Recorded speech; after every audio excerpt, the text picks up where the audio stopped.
Welcome to tech sound. இந்த பார்த்தீங்கன்னா ஜியோ ஹாட்ஸ்டாரில் பார்த்தீங்கன்னா 1 வீக் பார்த்தீங்கன்னா சப்ஸ்கிரைப் பண்ணிக்கிட்டீங்கன்னா ப்ளஸ் 30 டேஸ் கிட்ட வர மாதிரி போட்டிருக்காங்க. அது என்னென்னு பார்க்கலாம். ஃபஸ்ட்டு ஜியோ ஹாட்ஸ்டாரில் பார்த்தீங்கன்னா இப்போ பார்த்தீங்கன்னா நியூ கஸ்டமராக நீங்கள் இருந்தீங்கன்னா ப்ளஸ் உங்களுக்கு பார்த்தீங்கன்னா சில பேருக்கு இது ஷோ ஆகுது. இந்த 1 வீக் பிளான் பார்த்தீங்கன்னா ஜியோ ஹாட்ஸ்டார் நீங்கள் ஆல்ரெடி சப்ஸ்கிரைப் பண்ணி வச்சுருந்தீங்கன்னா சில பேருக்கு பார்த்தீங்கன்னா சில பேருக்கு பார்த்தீங்கன்னா இது ஷோ ஆகலை. பார்த்தீங்கன்னா உங்களுக்கு வந்து மொபைல் சூப்பர் ப்ளஸ் ப்ரீமியம் சொல்லிட்டு போட்டிருக்காங்க. லாஸ்ட் நான் ப்ரீமியம் செலக்ட் பண்ணி காட்டுற பாருங்க. 1 வீக் போட்டிருக்காங்க. இது எப்படின்னா மினிமம் நீங்கள் 1 வீக் ரீசார்ஜ் பண்ணிங்கன்னா 30 டேஸ் வரையும் இருக்கிற மாதிரி மென்ஷன் பண்ணி போட்டிருக்காங்க. ஃப்ரீயாக நீங்கள் எந்த ஒரு மூவிஸ் பார்க்குறதாலும் ஆடு ஃப்ரீயாக பார்த்துக்கலாம், எந்த ஒரு கண்டென்ட்னாலும்.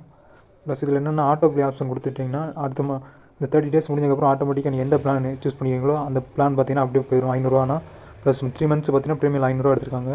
ஒரு 30 டேஸ் மட்டும் ஃப்ரீயாக பார்க்கணும்னு நினச்சிங்கன்னா ஜஸ்ட் 1 வீக் மட்டும் பே பண்ணி யூஸ் பண்ணிக்கோங்க. ஃபஸ்ட்டு கண்டினியூ கொடுத்துக்கிறேன். ஃபஸ்ட்டு நீங்கள் கண்டினியூ கொடுத்தீங்கன்னா உங்களுக்கு இப்படி தான் வரும். நீங்கள் யூபிஐ லிங்க் பண்ணி வச்சுருந்தீங்கன்னா போய் யூஸ் பண்ணிக்கலாம். நீங்கள் கஸ்டமர் பார்த்தீங்கன்னா அந்த ஆப்ஷன் ஷோ ஆகுது. உங்களுக்கு ஷோ ஆகுது இல்லையான்னு சொல்லி கமெண்ட் பாக்ஸில் கமெண்ட் பண்ணுங்கள். இது போல இன்ஃபர்மேஷன் நம்மளோட டெக் சேனலை சப்ஸ்கிரைப் பண்ணிங்க நண்பா. தேங்க்ஸ் ஃபார் வாட்சிங்.